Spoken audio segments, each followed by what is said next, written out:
Hi, I'm Andy Schmuckler. Thinking about how we should understand the heart of this catastrophic election. The American people chose evil. Uh, and I say that advisedly in that if you could imagine Disney making an animated movie in which Trump and his way of conducting himself and the vibes at a Trump rally, um, the things that get said, the things that get done, how that would be depicted by the Disney animators, and then Kamala Harris coming out there where you don't see any love going from Trump to the people there. He's basking in their adulation, but he's not reaching out to indicate I'm there for you. And in every dimension in which we would say that there's anything like the path of the good and the path of evil, being divisive like Trump, continually pitting groups against each other, Haitian immigrants, so that schools have to shut down and hospitals because of the death threats that Trump and the Trumpians broadcast. At every juncture, who can you depend on to be honest and truthful, and who's lying continually? Who's into hatred and who's into love? Who insists on conflict and has no interest in cooperation? In every one of the dichotomies, Trump and the whole Republican Party fall on one side. This is not American politics in any typical way. The extent to which this is true is unprecedented in American history, though we can go back and look at some kind of broken times like the 1850s and something was going on with this direction. But what we got now,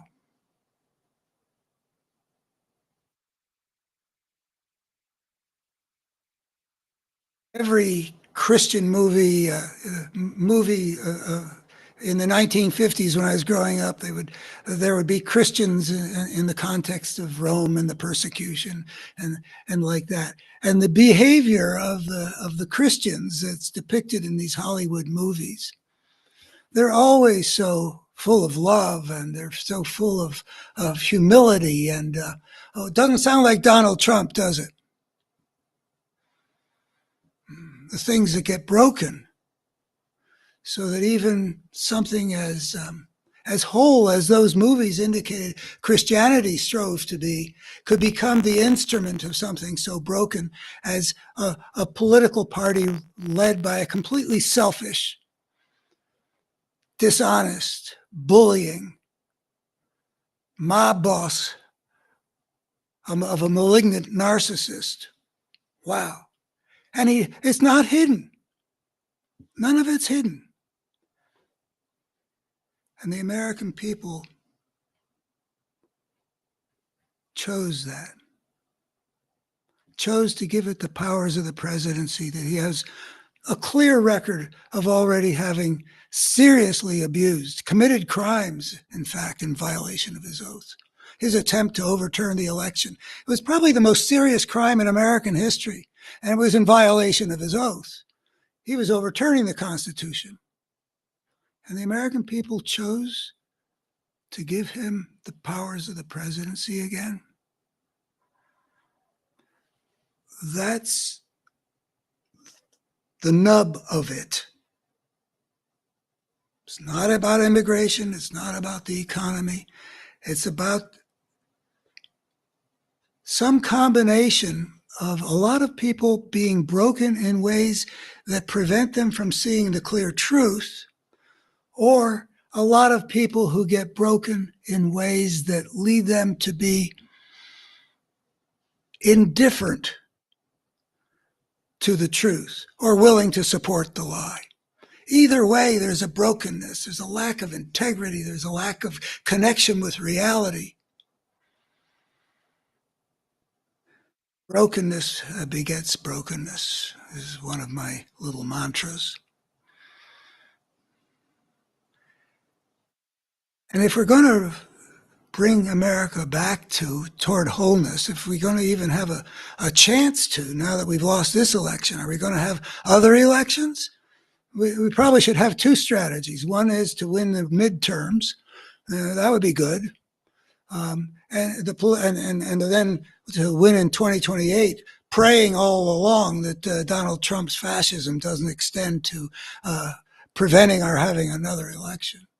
But at the same time, also, to be working on the American public in some way that addresses whatever it was that went wrong, that something like that could happen.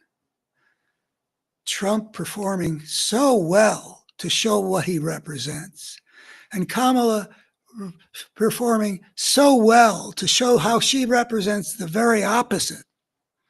And all of that aligning so much with what we generally have understood as good versus evil.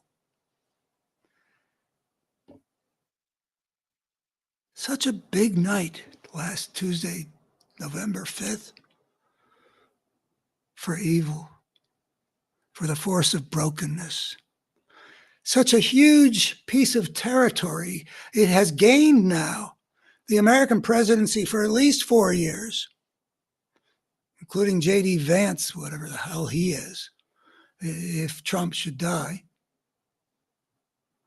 All the ways in which brokenness is going to be able to advance its cause.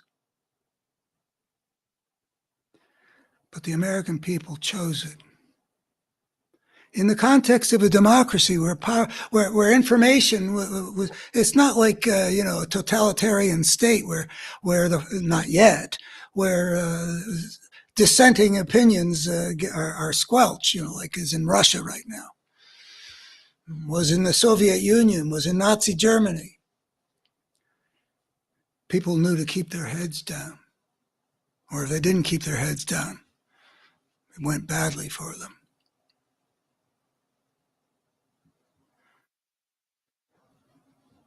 So I think the second strategy is to go at them with a certain kind of moral artillery, which is everything that they do should be shown how it fits into the idea of brokenness versus wholeness, right versus wrong, good versus evil, using whatever words would be most effective.